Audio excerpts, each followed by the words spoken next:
Hey ladies, thank you for coming back. We here at Single Moms Make Money want to provide you information on being successful on dating. Hope this information helps you find that special 10 dating suggestions for single moms with children. It's challenging to date for two. Dating in a crowd is more difficult, even when you don't believe they are. The kids are engaged on some level, and everyone is filled with strong feelings and ideas about who is involved and what could happen. To put it another way, the whole family is dating. Here is some dating advice for single mothers with children. 1. Recognize that you're becoming a family rather than just a relationship. When a couple had children before dating, their relationship is necessarily marked by conflicting attachments.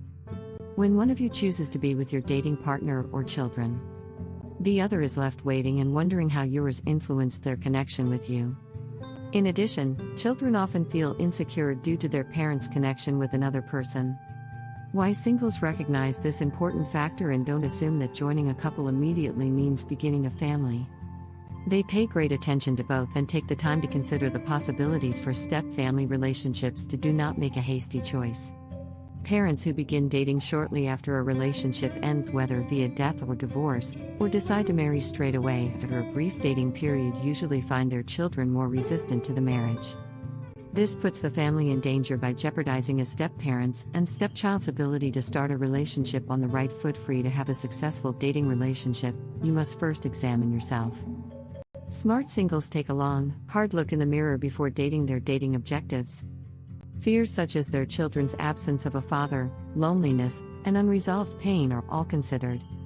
For example, after divorce, when can you tell whether you're ready to date? When you don't have to. You shouldn't for cold? What if? Discussions with others, even before they start dating. Single parents have a series of talks with their children in which the question, "What if I began dating?" How do you think you'd react? They keep bringing it up? What if Sarah and I began dating on a more regular basis? How about every Friday this summer, John's kids come over? The narrator wonders aloud, what if she and I got engaged? Each dialogue is an evaluation and a debate. How do my kids feel about these possibilities and realities?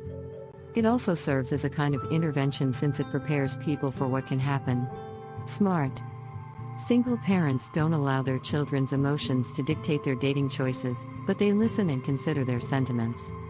Becoming a couple is up to you. Whether you become a family is up to them.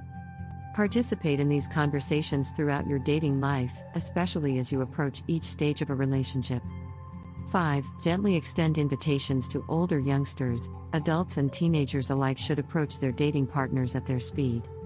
If you make it your aim to convince them to accept your partner and relationship, you can be shooting yourself in the foot. Instead, provide the opportunity to get to know one another without putting pressure on them. Soft invites such as "Roger will be having dinner with me on Saturday" are common.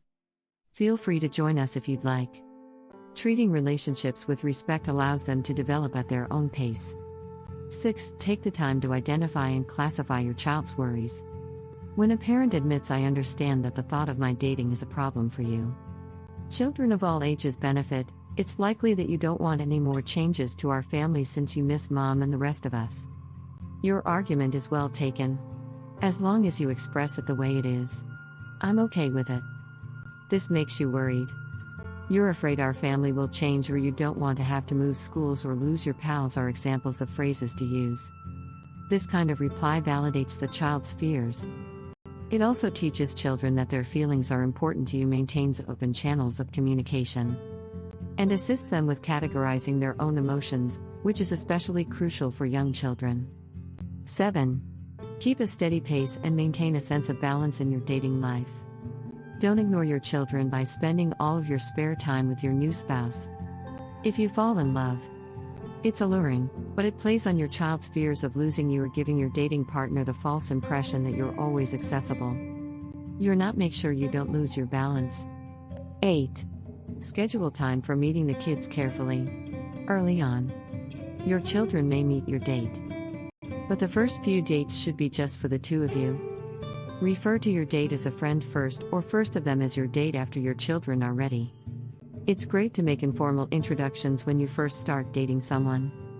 But don't bring your children into the picture until you're sure the relationship has genuine potential. This is especially true for youngsters under the age of 5, who are more likely than adults to form a romantic attachment for date. Make it a point to arrange a time for your significant other and children to spend together as your interest in the person grows. Begin slowly and deliberately observing and analyzing everyone's fears and worries. If the other person has children, it may be a good idea to schedule early get-togethers with just one set of children. 9. Be prepared for both hot and cold responses. Kids who appreciate their parents' dating partners may have difficulty with loyalty since they don't know how to greet everyone without hurting anyone's emotions, especially the other biological parent, because they're locked in a loyalty battle. Children might warm up to the person you see and then become cool. At times, they sway back and forth. Don't freak out or be rude to the kids. Confusion is a part of life that cannot be avoided. Relax and make the most of what you've got. Make your finger flow, if possible. Because you can't judge enduring love by body adornments or early biochemical attractions. You'll need an objective evaluation of the features, attributes, and character of the person you're looking for. However, you'll need a picture of the kind of family you want to build. And here is where single parents fall short. If the person you're dating isn't a decent parent, you should go on with your kids or theirs.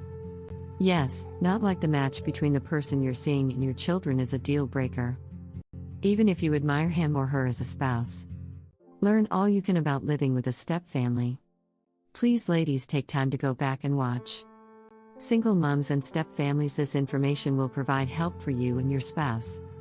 Getting wiser includes knowing all you can about how step-families work, what works best for them, and why they have their complexity. You may know how to drive a vehicle, but driving on snow and ice requires a distinct set of skills and expertise. Most blended families will have to deal with severe weather when driving, particularly in the first few years. So develop a learner's mindset. Thank you again, ladies. We hope this information helps you succeed in the dating world. Take care and toodles.